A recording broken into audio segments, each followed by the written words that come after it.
Sorry. You think I would be more prepared. I'm never prepared. I just kind of wing it. It's the spice of life. Exactly. Thank you. I'm glad you appreciate that. Yeah. All right. Let's do it.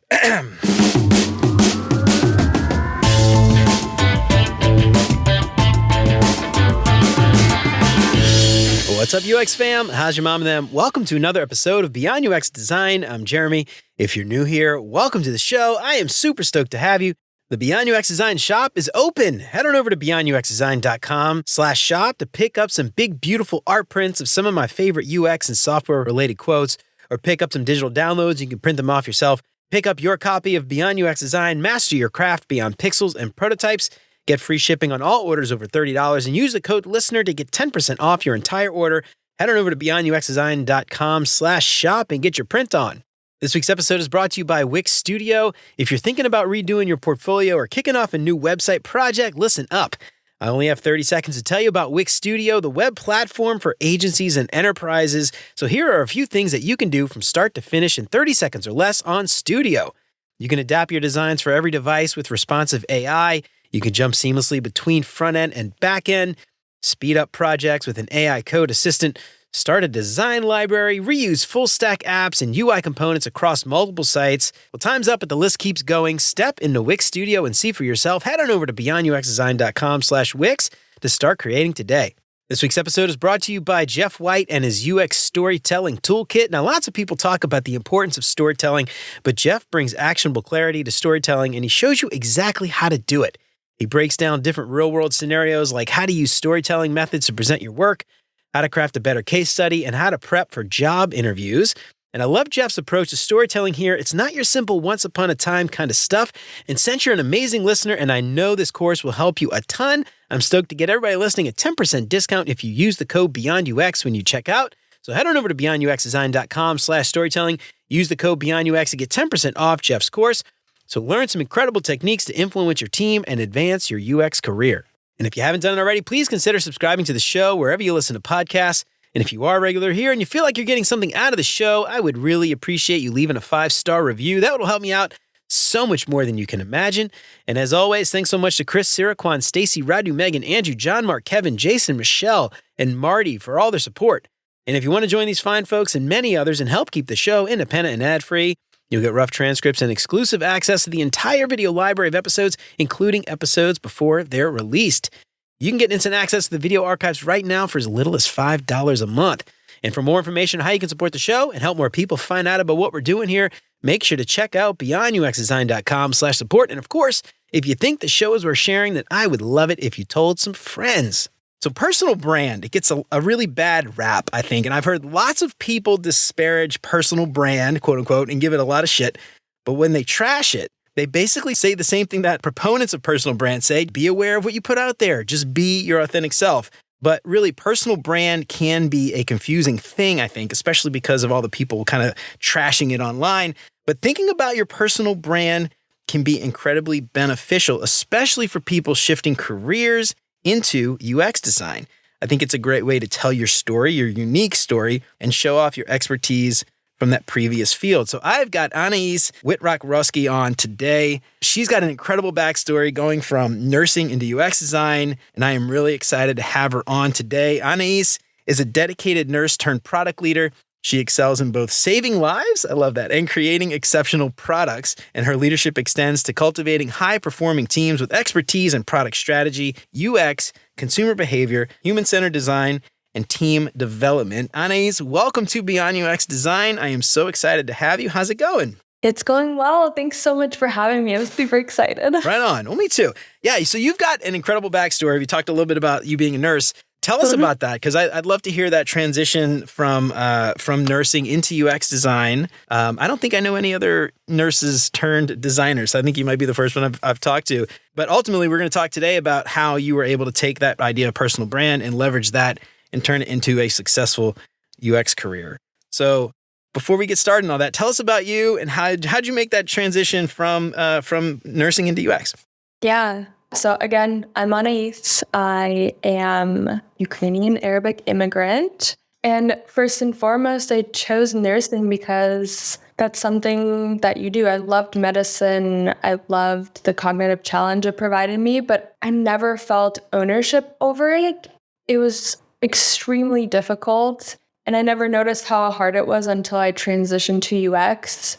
UX is still difficult, but I think hard work is easy when you love what you do. And I feel it. And so I transitioned around 2021 fully. But before that, I've done some freelance work and never fully dived into UX because I was just like really scared.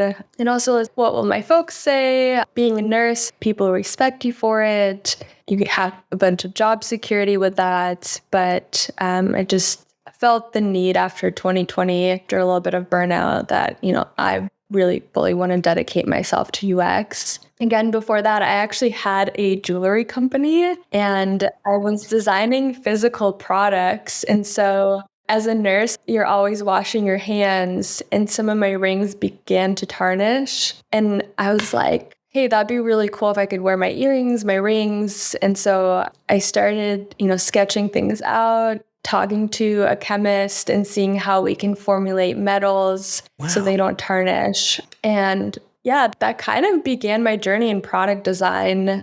I had a review of someone who said, hey, I put your jewelry in my dishwasher and it didn't survive. That began the iterative design of, if I make jewelry that is dishwasher proof, it can survive any element that humans go through. That's fascinating. Dishwasher. So I have so many questions here. There's a million things I want to ask you about before we even get into the personal brand. I'm going to go backwards.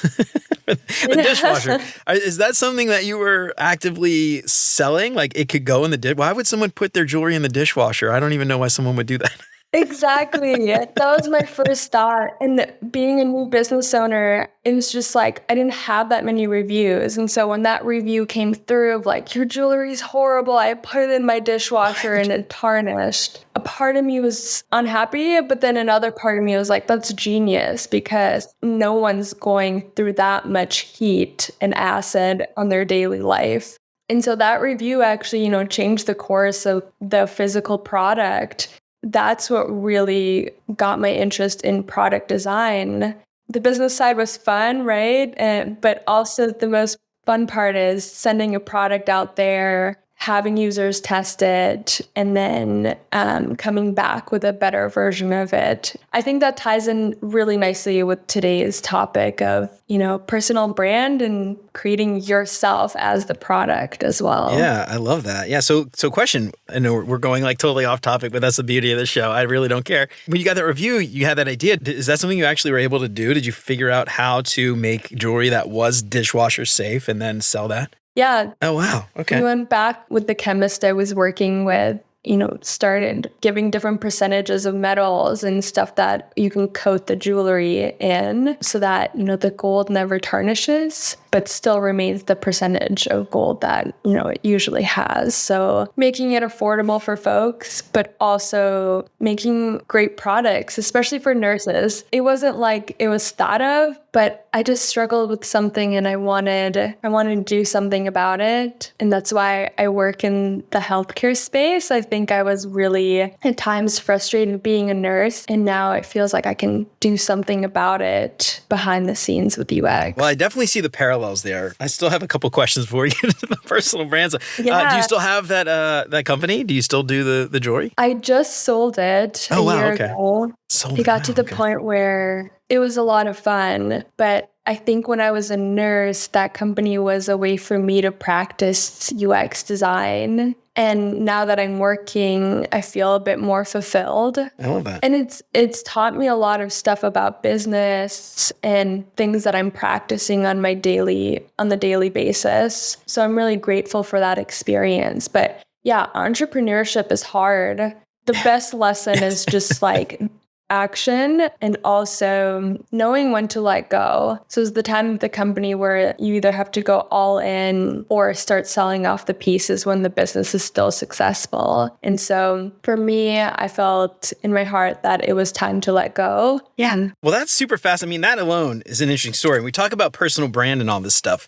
One of the things, and the thing that I really love about the idea of a personal brand, when you can apply that to, your backstory, your origin story, if you're a career shifter, you've got a lot of really unique things and stories to tell. You mentioned something very briefly before. You were an immigrant. You mentioned Ukrainian and Arab, which is a unique combination. I don't think I ever really see Ukrainian or European and Arab, mixing very often. I mean, humans tend to stick close to their tribe in a way. That's right. So that alone is like an interesting thing. And I imagine that adds to your personal brand, or you've probably figured out a way to take that idea of being an immigrant. I assume that means you weren't born in the United States, or where do you live now? I didn't even ask. Are you in the United States? Are you in Canada? Yeah, I'm in the U.S. I'm in Minneapolis. You're in Minneapolis. Okay. I know we're like similar time zones. That's why I was curious. That alone is an interesting story. A lot of challenges that I'm sure you had to overcome. I imagine you didn't grow up speaking English. You probably had to learn English. I don't know. I'm putting words in your mouth. I'm curious, but I guess this is a really great way to kind of start talking about personal brand here. When you think about personal brand, I think about those things, the backstory, the origin story, the unique challenges that you've overcome.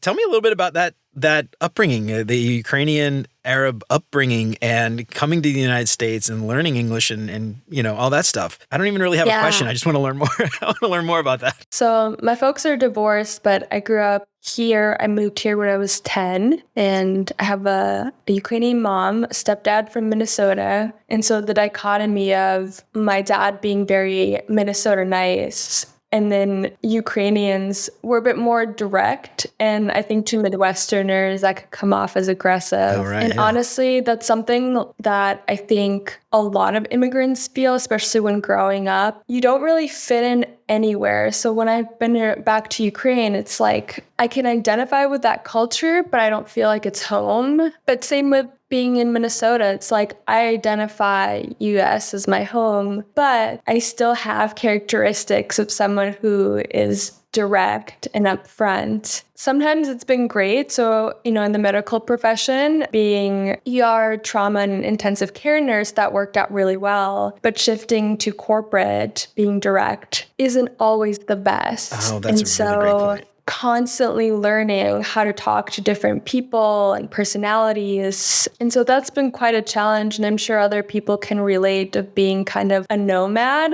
And the more folks that I meet who are immigrants themselves, I think feel very similarly about that experience. That's actually really interesting, because one of the things that I like to say, especially about career shifters often, is they tend to excel in UX design rather quickly compared to someone just out of school. Yep. And I usually attribute that to their past experience, a lot of times working in an office, a different field, but still an office, working with people, working maybe in a corporate environment, an office, the office politics and the courtesies and all those things. And you bring up a really great point, though, that coming from something like nursing where, it's like, shut up, I don't care if you're hurting. Like, if I don't do this, you're going to die, especially in like trauma and ER. People are probably complaining all the time and you're just like, That's I don't care. I got someone else dying over there. Your thing's not as important. You can't say that in a corporate environment, right? So that I never thought about that. But coming from that environment, I imagine it's got to be quite jarring when you're now suddenly in a, someone thinks the world is dying because like their thing is late and you're like, are you kidding me? Like, what I experienced a few years back? That's got to be really interesting. I love what you just said there. I think gaining empathy for folks you work with, even for someone like, as UX designers, we're natural empaths, but sometimes it's hard, right? Because you've seen someone's worst day as your everyday as a nurse, and then transitioning to a place where folks are sometimes super anxious, like PDF didn't get sent, or, someone said something in an email that, didn't feel quite right with them. What I've noticed is that when people feel anxious or angry, even though they're completely different environments and the stakes are higher in medicine, that level of anxiety is the same. So a doctor or nurse taking care of someone who's like potentially dying, that heightened anxiety can be the same in someone who's in the corporate environment and may have sent the wrong PDF. But yeah, it's definitely a challenge. I'm still learning. I think it's helped me in a lot of ways of taking more action. Nothing that I do in a corporate environment is going to kill someone versus in medicine, everything has to be perfect because the stakes are so much higher. You're responsible for another human's life. And so now it's given me the freedom to just, kind of say what I need to, take the actions that I need to, because it's a safer space to make mistakes. Thinking more about this idea of personal brand, that idea of like, I'm direct, I'm no nonsense, I'm not going to give you a bunch of fluff. There's no bullshit when it comes to me. That to me is the kind of stuff that I start to think about when I think about personal brand. And so I want to get into the personal brand thing now. I want to know, like, from your perspective, what is personal brand? Because you hear a lot of people trashing personal brand and, it's a logo and blah, blah, blah. The brand is for a company and a product, not a person. But I want to hear from you. When you think about personal brand, what does that mean to you? Well, first I want to say that I used to be one of those people that would trash it. I thought it was embarrassing. No, my hard work is it. And I came from an environment where your hard work was it, your results were it. But to me, what a personal brand means is a digital curation of a resume. So today, most of the things are online. So instead of a resume that you'd give to your employer, right? It's a curation of your job opportunities. And you've really worked hard to make every word in there look and sound great so that you get the job. Now we have LinkedIn, TikTok, and especially as a creative, folks are not only looking on job boards, they're looking everywhere for talent. And so for me, personal brand is think of yourself as the product, put stuff out there, test it, see what's working, and then come back and recurate yourself. So an example of Instagram, someone said oh my gosh, I wish I had your life. And I said to them, I wish I had this life too. Because it's fake. It's a curation of what you want people to see. Personal brand, I think, is very important because if you don't tell people who you are, they're going to make assumptions and then tell you who you are. But I'd love to hear your thoughts, especially being a identified male. I think it differs, right, for genders, yeah. But I wonder how you feel about it. I think it does differ, and I think it goes back to something like, an implicit stereotype where men do a certain thing, act a certain way, women do a certain thing and act a certain way. And I think what you said, though, is spot on before, right? Like when it comes to nursing, right, your work spoke for itself. People knew, like when Anais was around, things got done. When she wasn't around, things went through the cracks. When it comes to what we do, it's more ambiguous and your work does not speak for itself. And so just like you said, if I don't go online, people are going to look at it and make assumptions about me, a white guy, right, doing a certain thing. I have a gray beard, so they might make assumptions about my experience or something, or not. Or they might, ageism is also a problem too, which I think is something that I think a lot of people don't necessarily consider. I've started to experience that now that I'm 42. So there's certain advantages, I think, being a white male, but there's certainly certain disadvantages being a 40-year-old white male versus a 25-year-old white male or a 25-year-old woman or whatever, regardless of the color of their skin. And I think ageism is a problem. And so I think you're absolutely right. Like if I weren't to go and have this podcast, post online all the time, do the stuff that I do, I think people would make certain assumptions about me, good or bad. And I agree with you. Like that's the thing. Your work doesn't speak for itself inside or outside the office. And so having a simple portfolio, throwing it out there, that's fine. But, I think just like you said, TikTok, Instagram, LinkedIn, whatever, newsletters, blog posts, whatever it is, it's supplemental to your resume. And it allows you to craft the narrative around you and your work that having just a case study would never do on its own. And I think I agree with you 100% on everything you said. So, that's my perspective. Obviously, I think personal brand's important. Otherwise, I wouldn't talk about it. But, that's the thing. I think it's really important. Your work doesn't speak for yourself. And if you aren't telling people who you are, they're going to make assumptions. That's right. Yeah. And I love what you said. It's like the value of your work, right? Like you could have the same work, but if it's packaged differently, people respond to it differently. So I like to give people the example of Tiffany's. Actually, I think women can respond to this, or my kings. So when you think of Tiffany's, it's the gorgeous Tiffany blue color. So you could present a diamond ring in a Tiffany box and people respond to it differently, right? That diamond now has so much more value. Whereas if you just put it in, a black box or something like that, no label, people respond to that a bit differently. it could literally be the same ring. The value of that ring changes. And I think the same happens with your work. When I was interviewing, one interview, it didn't go so well because, again, I came from a world where you don't really brag about yourself. You don't put stuff online, look at me. And so that felt unnatural and awkward and cringy. Cringy. That's a really great way to think about like personal brand, because I think that's, sorry, I didn't mean to interrupt you, but I just want to highlight like cringy. Yeah. I think that's what a lot of people think of it. They cringe because humans, some people like to brag about this, but for the most part, a lot of people, they don't. It's gross. It does feel braggadocious in a way when you do think about personal brand. And I want to keep going. I didn't mean to interrupt you, but I just want to highlight like that word cringy. I had a reaction when you said it.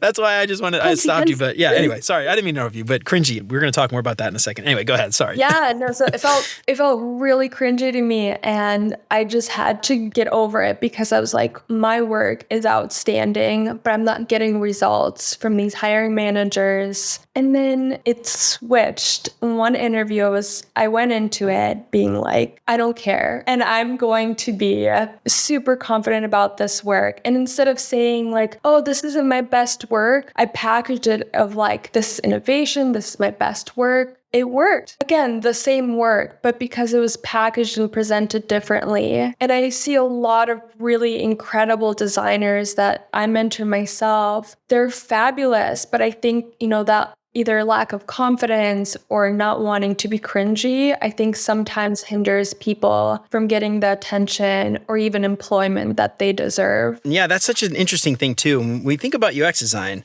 I mean, we should be, at least I think, we should be thinking about the psychology of everything involved with building software. And that goes to how the users use it, but it also is how we work with our team. It goes to how we influence our team, the things that we say and the way that we act and the way that we present our work will absolutely 100%, just like you said, and it seems like you figured this out kind of by accident on your own, but the way that you present an idea absolutely influences how those people receiving that idea interpret it, either good or bad, right? And I think that's so important. And I think that is the essence of personal brand.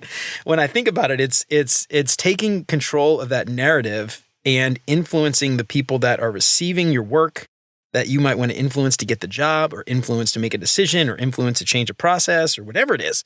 Using it in a way that influences it to your advantage. Obviously, you can take advantage of people that way, so don't be evil. But I love that you call that out, because when we talk about cringy a second ago, people think it's showing off. People think it's being braggadocious or being really full of yourself. But I think if you think about it the way you are, in that it's a positive way to influence the conversation, it becomes, I think, hopefully at least less cringy and more acceptable for us to do, and something that we should aspire to, because we don't want people taking the things we say out of context or in the wrong way. So anyway, I don't know. I just wanted to highlight that. I think that going back to what you said, cringy, I think that shifts the conversation and changes and reframes that around, a more positive thing versus a negative thing. And I think that's what most people kind of complain about and have a problem with when they diss on personal brand. I love what you said, and it made me think of some of the best people, like really just good-hearted humans. They don't like this process, and they are actually the best designers because they're able to put themselves in the shoes of the user. But then that empathy also stops them from personal brand. I want to change people's perspectives of thinking like, you're a good human and you deserve to have your message out there. And if it's not you, it might be someone else that doesn't care about the user as much as you do. And so knowing that you're a good human, how would you present your work like you would a colleague's? And just start doing that for you. I think it starts with like an internal mindset, and then disperses through how you present yourself and your work. I love that. I actually never considered that before, that what you just said about presenting your work as if it's your colleagues, because often We are our own worst critic. And I think that was something you probably identified when you were originally, before you discovered this way to, change the conversation, you weren't happy with your work. You didn't think it was the best thing, maybe, whatever it is. But we're often our own worst critic, and we're probably nitpicking these things. But if we were to talk to our colleague, we'd probably not find nearly as many faults in it as they would, unless there's obvious, subjective things that were wrong with it. But even then, it's, don't be so subjective about your own work, right? It's like, what is objectively good? What is objectively bad? How can I fix this? Once it's good, then, objectively stating these things just like you would in a critique or something else to a colleague. And I love that idea. I actually never considered that before. So I wanted to ask you something. We talked a lot about what personal brand is. I'm curious if you ever thought about this. What is personal brand not? When you think about personal brand, what are things that wouldn't fall under personal brand that you think people should not be trying to do? This one is so tough because I think having a platform and personal brand, you are still a public servant. And what I don't think it is, complaining, bringing some negative energy, or things like saying things that you might regret later. One of the things I found is that as soon as you hit the send button or the post button, your information is not yours anymore. The world of social media owns it, and they can nitpick at it. And I stay far away from having strong personal opinions, although it's a part of myself, right? I'm an activist in my daily life. I have obviously, political values I have, but I tend to stay away from sharing that on social. I think personal brand is not your identity, but rather a curation of experiences, skill sets, and, what you want to share with the world. And so if something's really close to you, right, like your family, your kids, loved ones, I don't think that's the most appropriate to start sharing. Even some mental health stuff, I think it's great and makes people feel connected, being very particular where you're sharing that. So my Instagram is very different from LinkedIn or other design resources where I share my work. And I like to protect that. And so I think however you feel comfortable, but just identifying what it is for you before starting that journey. That's a great question. Yeah, I love that. So that's interesting because that brings up a lot of really, really interesting questions for me, at least, because I feel like that's, your personal brand, right? There are probably people out there that would associate their personal brand with their political beliefs. And I'm going to come at you with this, and this is my, this is me. You know what you're getting because I'm putting this out there. But for you, right, that's not, and that's actually, I'm just kind of thinking out loud here. The personal brand, we're talking about it in the sense of a professional. The professional aspect of it, right? Getting a job, getting promoted, being known inside your company for a thing. Obviously, bringing politics and personal stuff into that environment is not going to be advantageous for you. And I love how you called it having a goal, having a reason for shaping your personal brand. It's not just, I'm being my authentic self and this is all the stuff and all the crazy stuff that comes along with me. It's curated through the lens of a specific problem that you're trying to solve, which is getting a raise, getting promotion, getting a job, excelling your career. If you sell content, maybe that's part of it too. You're trying to sell stuff, you're trying to sell books, whatever. I think that's something a lot of people, what is it not? It is not just, your authentic self. I think it's that curated thing that you want the world to see because you're trying to achieve a goal through the brand, which is not unlike a company selling something. There's a brand there. There's I feel a certain way when I look at, I don't know, Jif peanut butter versus, reminds me of my kids and growing up and, all that stuff versus the generic no-name peanut butter brand.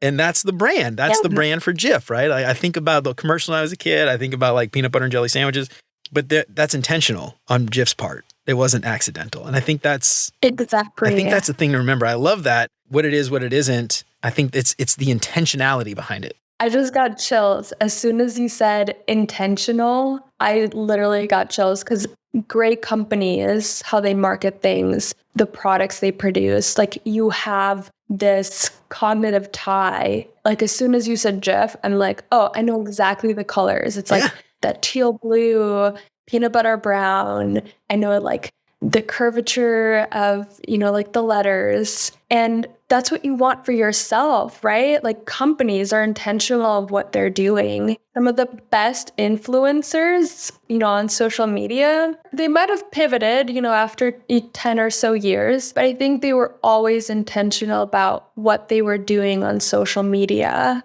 And so, yeah, I love that you said that. Yeah, I think about, something like the Kardashians, right? Like none of that was accidental. I mean, it's all planned. It's all 100% intentional. And they probably had publicists that were in the background directing every single thing they said and did. And even down to the controversies were probably planned. The scandals were planned, the fights were planned and all that stuff. I mean, maybe some of it was real in some way, but, I have a hard time believing any of that was accidental. And I think that's a really great, obviously it's very different. Your personal brand as a UX designer is very different than your personal brand as a Kardashian. But if you think about it in terms of having a clear goal and outcome in mind, it's not really all that different, I don't think. Clearly the things you're going to do and say are very different from the Kardashians if you're trying to get a job, but still, I think the concept is valid. And some people I think might cringe at that comparison, but I think that's very naive of them to do because I don't really see them being all that different, minus the, aside from the actual activities and the things that you would say and do. I think the idea and the strategy behind it are very similar. Oh, I love having them as an example because yes, right? Like you look at them and you make fun of them or you're like, oh, they're just such cringy family. Like, oh, what they're doing is stupid. But I'm like, that's it, right? Someone who's made you think that they're stupid is making millions of dollars off of it, right? There is an episode where Kris, the matriarch of the Kardashians, peed herself. And then a month later, she took that opportunity and she was the spokesperson for Depends. Oh, geez. Okay. And you look at that and you're like, man, that is so cringy. I would not want to associate myself with Depends, which are diapers for older folks. For anyone who doesn't know. I had never heard that before, by the way, that she did that. And that's the other thing too, that goes that stuff is recorded months prior and it's released, it's produced, it's edited. You don't just release that. There's a strategy behind it. And as cringy as that is, the goal is to make a bunch of money. And she did it. And, say what you want about that particular episode, which I had never heard of before. It blows my mind that any adult would want to put that on TV. But it goes back to your point though, about the goal. The goal was to make money. The goal is not for anyone to like Kris Jenner and her family. I don't think she cares. I really don't. I don't think any of them care. Because if they did, they wouldn't be doing the things they do. I think the goal is to make money. And I don't know, maybe there's more altruistic things to it than that I'm not aware of. But, I'd hate to dish on them. But, yeah, attention. Right. With the goal of ultimately making money. So. Especially in today's world where our attention is scattered in so many ways, right? The folks who get attention by means of something that's controversial or positive sometimes see the best results. And I think they do a great way of that. So that brings to the next thing I want to talk about is the value of a personal brand. Now, we've talked about obviously getting a job and we talked about having a goal. I'm curious from your perspective throughout your career, not just getting a job, career shifting, whatever, the value of a personal brand. What are the things that maybe you've experienced specifically by embracing this idea that you wouldn't necessarily have achieved otherwise? The first is action through the cringiness. So I'm less fearful of feeling embarrassed, of getting myself out there. Like this podcast, for example, I would have never done this 2 years ago. Really? I would have been, I'm shy, or, what if I say something that someone might not like and get judged for it? But I think getting over that cringe mountain getting over that has really helped me with my self-confidence and all the really beautiful intrinsic things of the small things that you think matter really don't. And the wider you set, your net, the more opportunities you can catch. And even if it's not a job opportunity, I've met some really fabulous people who are like, hey, you said this thing on LinkedIn. I really relate to that. Creating these human connections. But yeah, just, taking action. Because for me, for years, I've procrastinated. And I think learning is procrastination to an extent, but it's taught me the value of taking action, and the things that you feel cringy and sometimes might be embarrassing end up being the things that people applaud you for later on. Yeah, so I'm curious, like from your perspective, what things can you attribute directly to embracing this idea of personal brand in your own life, in your own experience, your own professional life, personal life, whatever? What are some things that you can contribute directly to that? Have you ever thought about that? Yeah, I've been mentioned in a couple articles, and there will be a news story coming out in our local paper. Oh, wow. Being on podcasts, having opportunities literally come to you versus you searching out for them. And I think that's been an incredible and like powerful shift when you put yourself out there, or a curated, more professional version. In my instance, folks like hiring managers are able to see like, wow, what she's putting out there really relates what goals we're trying to accomplish. And then you're able to create those relationships and get those opportunities. And I think the most important is just the energy I've received from other folks. So anything from job opportunities to friendships, feature and other people's content space like yours. Yeah, I would attribute that to personal branding. Yeah, it's kind of one of those things too, because when you think about, especially what you're putting out there, like the publications you want to be published in, the podcasts you want to go on, the channels that you want to embrace, the people you want to follow, the other people you want to interact with on a daily basis, all of that, I think, should be, kind of like put through the lens of like, what is your personal brand? What are you trying to say?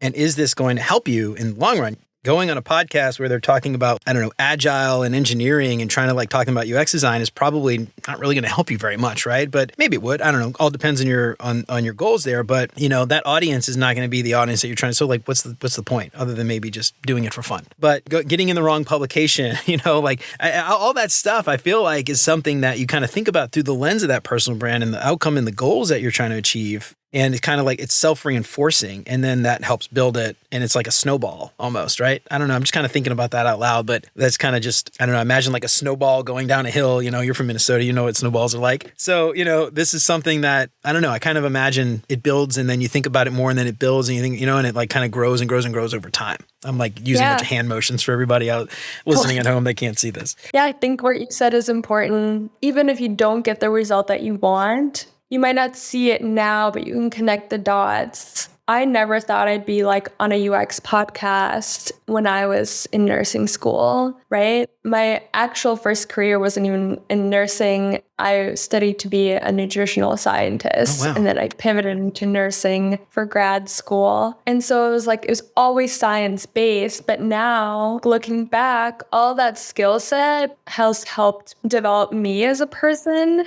and curate that personal brand, just like you said in the earlier of the show. Like, you haven't seen another nurse become a UX designer. It's a weird shift in careers. And I'd also love to hear a bit more about your personal brand. I know you don't identify as having one, but I think yours is just so interesting. Yeah, really? Oh, because even though you're interviewing other folks, it's like you're building your personal brand through that experience. Yeah, that's interesting. So it's something like I don't think I ever really thought about it, to be perfectly honest. I don't think it was ever anything that was planned necessarily. And I think maybe that is part of part of my brand is authenticity in a way. Like I'm not going to be like blunt and hurtful, but at the same time, like I'm not going to bullshit you necessarily, but in a fun way. Like I won't give you bullshit in a fun way, and we'll laugh about it, I guess. But fun, I don't know, hopefully smart, intelligent, thoughtful.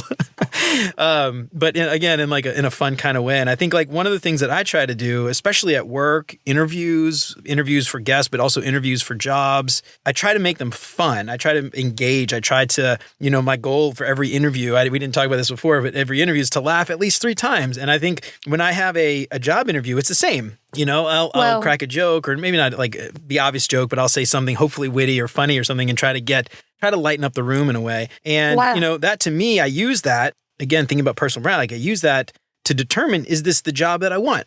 Is this the job? If I'm going to be in a meeting with this person and it's a really intense meeting, because we missed a deadline or something, and they're just stone cold, straight face serious, is that your job I want? Is that a colleague I want to work with? And so I use my personal brand a way to sort of like weed out the companies and the people that I wouldn't want to work for. Same with interviews. I mean, I do an interview prep before I have an interview for the show. And part of that is to say, like, would this person make a good guest?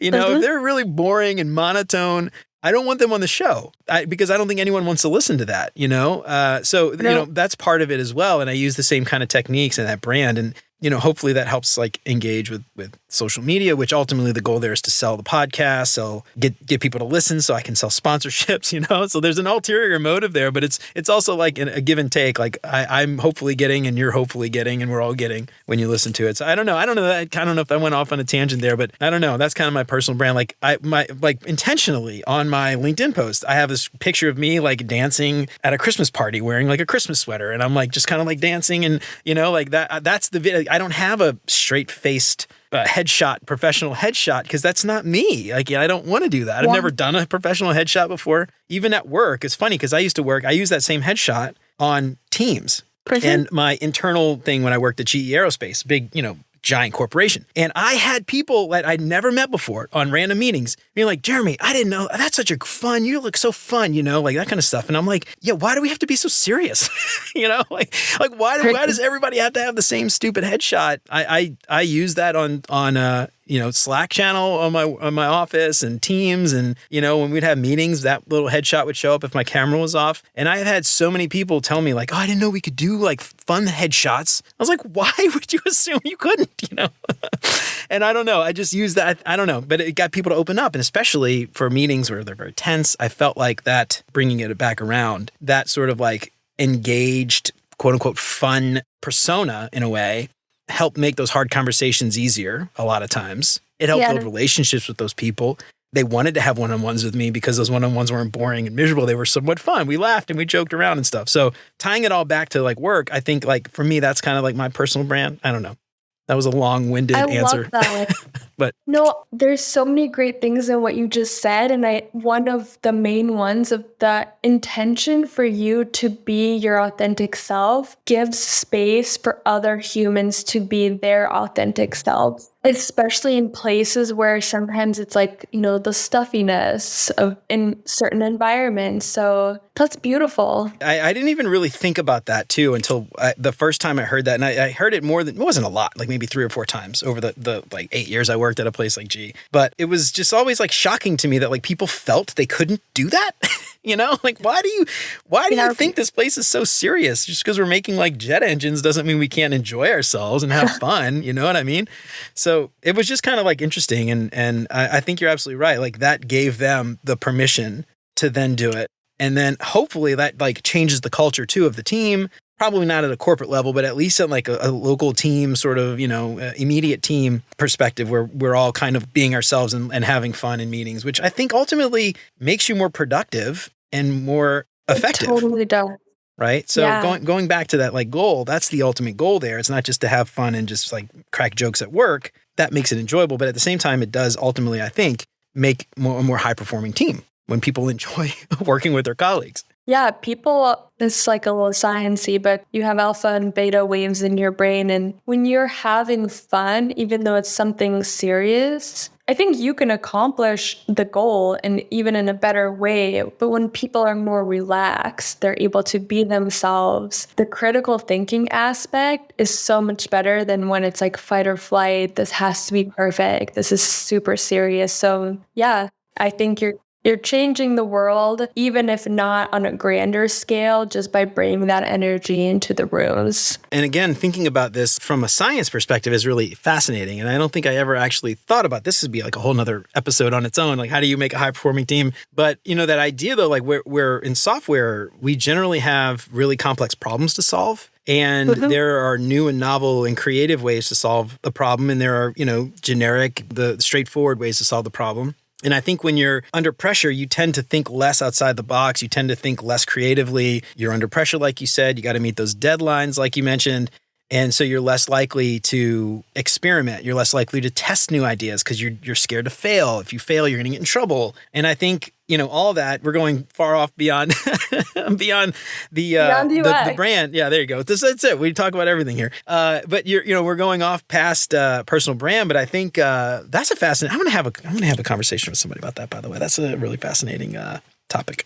It could be another episode. Oh, it totally is. in intensive care, some of our trainings was like, people are literally dying and you have seconds. I hadn't thought of that. And so you're trained as, like I did rapid response team. You have a team of people. How you're trained is actually to walk into the room that you're bored. Because when you walk into the room, you're like, oh my God, like we need to get this, that. Everyone starts freaking out. But when you and the physician or whoever the leader is, you're walking in and it's calm. Sometimes even during intubations or like when we're, doing CPR, sometimes we'll like talk about like, what are you having for lunch? That type of scenario outperforms like the frantic and the scattered and just, the anxiety-ridden leaders. So yeah, that's an interesting conversation for sure. Yeah, and I'm thinking about this too. I never really thought about this, but there's such a connection between mind and body, right? And if you think you're going to die, I imagine that I'm sure you could put some kind of percentage in there, but I imagine that would greatly impact the likelihood of you actually surviving versus if the nurse comes in and you think you're going to survive and they pretend like you're going to survive. And even if they are like, there's no chance this person's going to survive, they're acting as if there is a huge possibility. I imagine you're more willing to fight. You're more willing to get through it. And, I've never been in that situation before, luckily, but I imagine that plays a lot into it. But I don't know. That's super fascinating. Absolutely. I love that. But I think you could apply the same concepts to meetings at work. Very tense meeting. Someone's mad about a deadline. Someone's mad you didn't include a feature. Or someone's pissed off that something was wrong or broken or bugs or sales dropped or whatever it is. I think you could apply that same kind of thing in a meeting. And I actually want to explore that. That's really interesting. All right. Side note, everyone listening, expect an episode to come out about that sometime in the future because I'm fascinated about that. All right. So last question. I'm curious. Thinking about personal brand, everybody listening out there, we've talked a lot at a very high level. I'm curious, are there any specific kind of tactical things that someone could do today to start thinking about their personal brand and ultimately end up being more effective in their career? What are some tactical things, tips, advice that you could give some folks out there listening? That's a great question. Some of the folks that I mentor, one of the number one things is not a company that you want to work at a specific goal, but what is the legacy that you hope to leave behind when your career is over? And it doesn't actually have to be like, oh, I want to make this cool product, but rather how many lives do you want to touch? What problems in the world do you hope, to either fix or, leave a mark on? Or if it's just as simple as when I was at work, like you, Jeremy, I produced a fun environment that, had an effect on the overall product. So having that like legacy that's more value-based versus product-based, and then reverse engineer and see what are the opportunities that I can take that match this value-based legacy that I want to leave. What are the posts that I want to share that match, my end goal? And then some other tactical things of my LinkedIn has, it's a really bright pink background. I'm a neutrals girl, but like do that on purpose. So how can you bring positive attention? So on LinkedIn, I have that bright pink background. So whenever I leave a comment or a post, your eye is directly going to, my picture because it's really bright and a little obnoxious, but it produced the results. So being positive, leaving positive comments, those are just some like LinkedIn tips. Yeah. Yeah, it's really great. I'm so glad you mentioned the first part, right? Before you do anything, figure out why you're doing it. And then that will, in theory, lead to the other stuff. Like a couple of things like you mentioned in positivity. I try very hard to not complain about things online. And what's funny is like my whole family, my wife even, it's funny, I started this podcast, or not this podcast, my first podcast.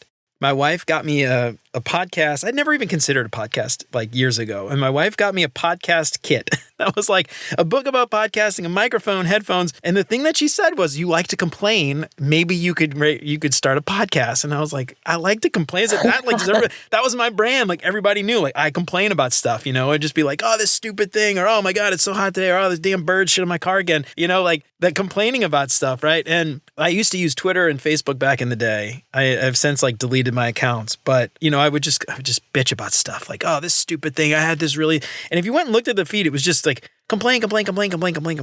So when I got on LinkedIn and started posting again, I was like, I am not going to complain. I am not going to call people out unless they really need to be called out, like for egregious things, like racism or misogyny or something. But I'm not going to just like call people out for doing their job wrong or having an idea that I don't agree with necessarily or things like that. I'll talk about it, but like, in a positive way. I'm not going to like try to make people feel bad because I would have done that 5-10 years ago. So that's, to me, is part of my personal brand too. And I think that, trying to be positive, some would say it's maybe like I'm chickening out. I'm not calling people out when they should be called out. But at the same time, I'm like, what am I going to do? Like, it's not going to change their mind. If they have this idea, me calling them out on social media is not going to change their mind. There's no outcome there's no beneficial outcome there other than me looking like an asshole. So anyway, that's something I try to cultivate, is to like, try to be positive, trying to complain about stuff. I feel like I still have a lot of stuff to complain about. Maybe I need like a burner account that's like anonymous, so I can just go and complain about the algorithm or not getting enough likes or whatever, and stuff like that. But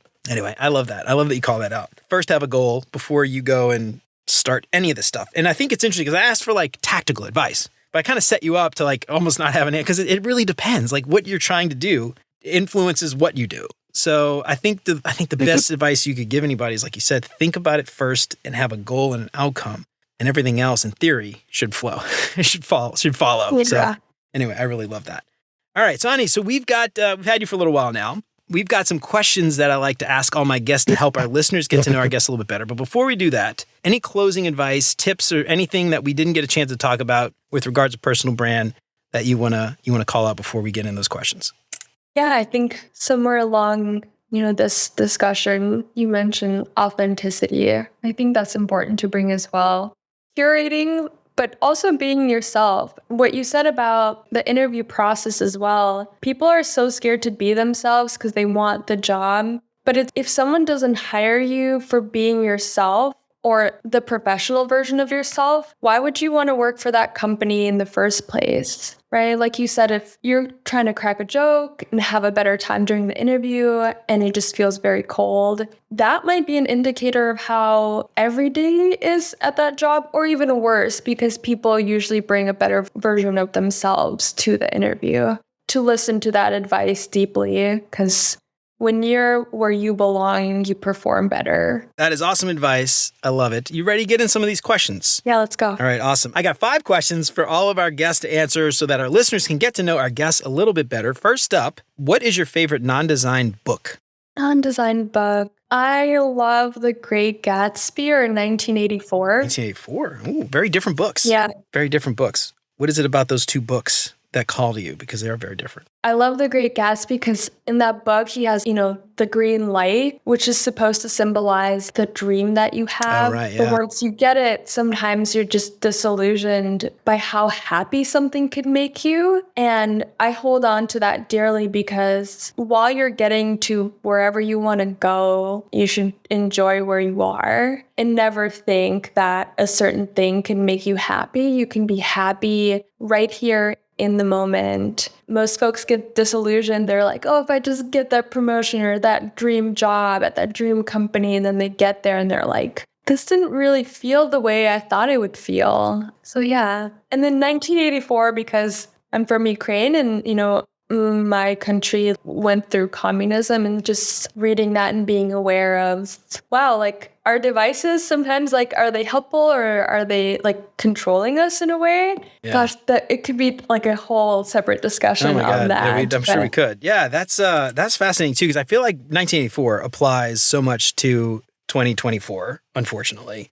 And obviously the stuff going on in Ukraine now with Russia and everything else, and authoritarian countries, and Donald Trump potentially, I don't know what your politics are, but Donald Trump potentially getting reelected, which is just 100% like that's what he wants. He wants to be Big Brother as much as he claims personal liberties and freedoms in the GOP and all that bullshit. Going down a rabbit hole there, but it's frightening how important that book and the message is even still today. So that's a great book. I love that book. Fascinating book. If you haven't read 1984 in high school, go back and reread it. Or if you did read it in high school, go back and reread it today, because it'll blow your mind how beneficial that the message is still today. All right. What is your favorite non-design podcast?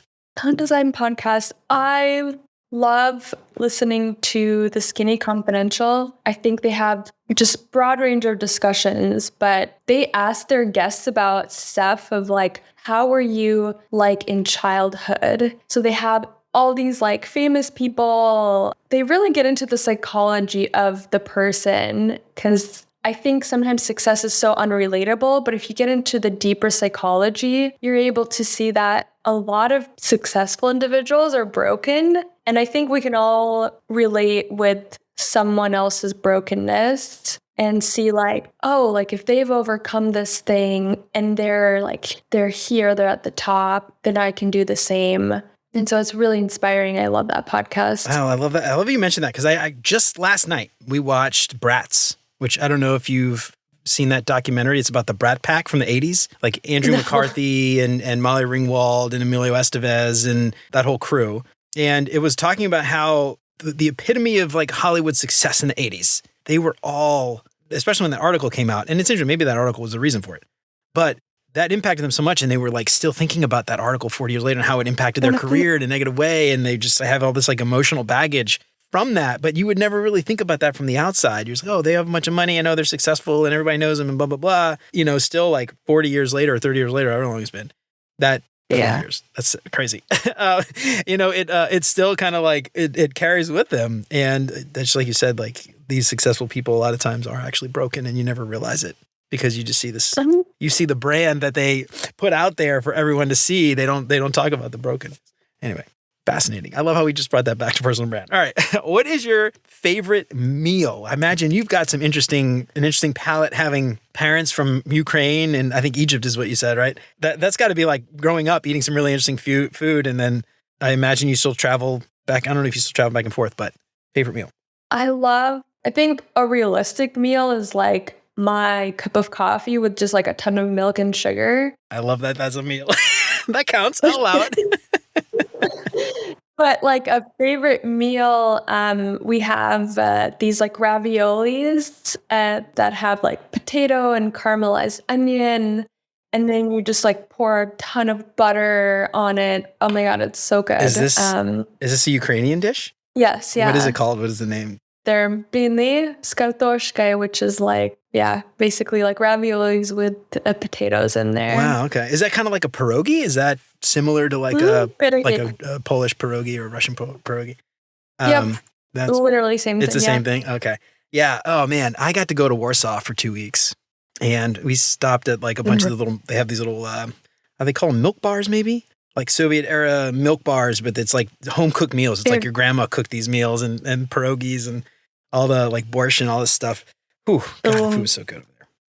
Anyway, I never had a chance to go to Ukraine, but I would love to go at some point. But I imagine the food's really good. They actually just opened up a Ukrainian restaurant in Cincinnati, where I live. And well, you must go. I haven't been able to go yet. I got to find a babysitter, but that's my goal, is to go to that place. It's really good. She actually, I think her parents were like Russian and Ukrainian, and they moved here when she was a kid. Or maybe she was born here, but her parents were there. Anyway, she learned all these recipes from her grandparents and stuff. And so she used all that stuff. She actually has a place called the Vodka Bar, which is like a lot of Eastern European, Russian, Ukrainian and stuff, meals and stuff. So anyway, I love that stuff. All right. What is your favorite vacation spot? Anywhere that's warm. Not Minnesota. I will say like, I live in Minnesota, so it's just like, it's winter almost 9 months out of the year. But I love South Carolina. When we came to the United States, we thought we were going to see cowboys, people wearing turquoise, like Southern accents. That's super exotic to us. But in Minnesota, there's none of that. And so I love the South. I remember just going back this last winter to South Carolina, and I saw Southern Belle, and I was like, this is amazing. And just the vegetation is so beautiful. But yeah, anywhere where there's a beach, anywhere it's like sunny and 70, that's the perfect vacation spot. I love it. I've got to go to Folly Beach in South Carolina once, and it was really pretty. But I'm originally from New Orleans, so we would go to Florida, the Panhandle, like Destin, Rosemary Beach, like 30A area, Fort Walton area. Like we would always go to different places depending on where we could find the cheapest hotel room. But that's something like, now that I live in Cincinnati, it's like 15 hours away. So we just recently discovered the beaches in Michigan, which are beautiful. And if you've never had a chance to go to like South Haven or Saugatuck or anywhere on the like western coast of Michigan, some of those places are beautiful and it's not as far. I guess from Minnesota, you might fly anyway, regardless. So I don't know if it matters. But I don't know. What part of Minnesota do you live in? St. Paul or Minneapolis? Minneapolis, yeah. Minneapolis, okay. I don't know my geography. I don't know where that is in Minnesota, but I don't know how close you are to Michigan, but I imagine that'd be a decent drive for you. But anyway, if you ever check it out, like check out like the western side of Michigan. It's like really cool beaches. And you don't have to go all the way across the country to South Carolina. It's not the same though. I mean, it's not exactly the same, but it is similar. It's got like coastal vibes, you know, if that's what you're looking for in South Carolina. It's got like really coastal vibes. You might dig it. I don't know. Something to think about. I know. I always think it's crazy that you can get like this incredible like beach from a lake. Yeah, but it's so big. Like it's got waves, like sand, and it's like natural. It's not like pumped in or anything. But what's funny is they have these T-shirts and like stickers and stuff that you can get, and it's like, you know, all the fun, none of the sharks. Or like all the fun, no salt, no sharks, you know? It's like salt-free, shark-free. No graders. Yeah, it's so funny. But the water is like, I mean, it's pretty, but it's funny because like you think about, I guess, similar to Michigan or similar to Minnesota, you know, you can go to Michigan for like 2 months, 3 months out of the year and it's like frozen the rest of the time. So it's like this beautiful, like kind of coastal place, but you can only go in like the summer. Otherwise, like I think it even, the last time we were there, someone was telling me it like snowed in like the beginning of spring or something like that. Or it was like still freezing. Yeah. So sometimes it snows in May. Oh my God. It's so flawed. Yeah. Anyway, that doesn't happen in Florida, but you get a lot more beach time in Florida. All right. What is your favorite design tool that is not Figma? Pen and a piece of paper. Oh, I like that. Pen and a piece of paper. Yeah. I love when people answer that. A lot of people have actually said that, and that's my favorite answer. For anyone listening, future reference, you're listening, you come on the show, you get bonus points from me. What do you like to do? Pen and paper. You like to sketch? You like to doodle? What do you like to do? Like just draw stuff out real quick, or you got a favorite thing you do with the pen? Yeah, I think it's just such a fast way to like get whatever you're thinking out there and then into Figma for like a higher fidelity. But just so you remember like how things are going, flowing, you know, whatever. Yeah, right on. All right, follow-up question. Dot graph or blank white paper? You got a preference? Oh man, I love a good dot graph. Me too. Love a good dot graph. Like I get all these little like it brings a little like structure to the chaos. Yeah, right? yeah, because I can't draw a square to save my life. But with dot graph, like I got all these little field notebooks with the dot graph papers. Like I don't know, I love it because it helps me keep my lines straight when I'm even just a list because I'm like constantly just like my handwriting is awful, so it helps me out.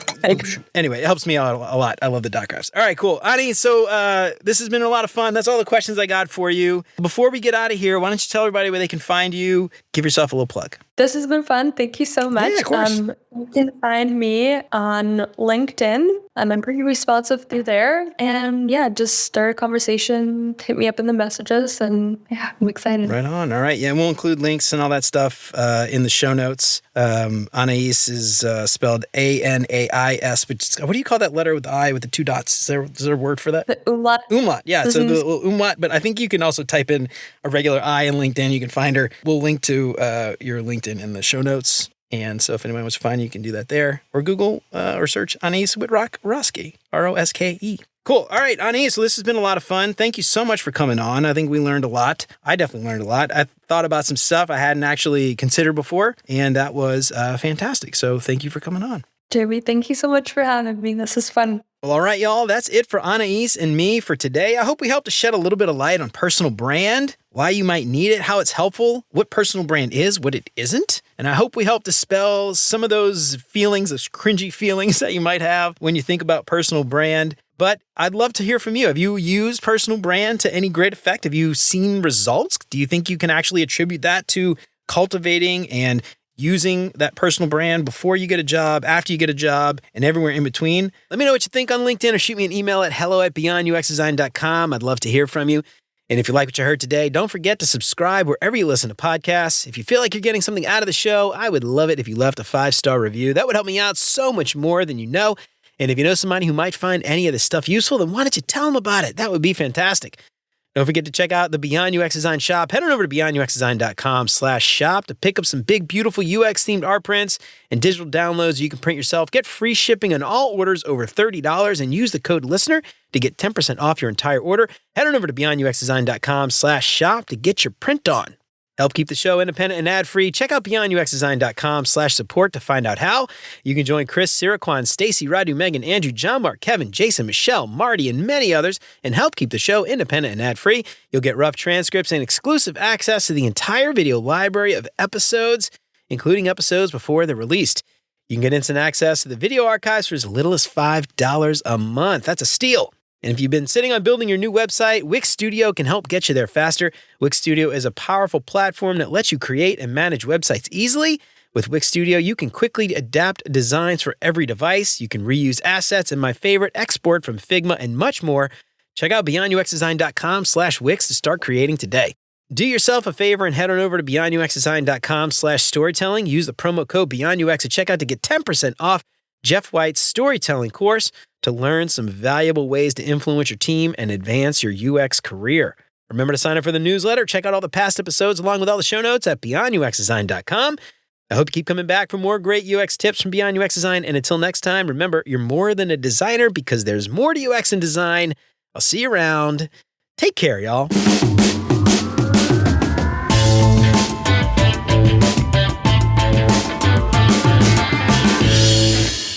Oh, crap. I forgot my coffee. I'm going to go get my coffee real quick. I'll be right back. 2 seconds.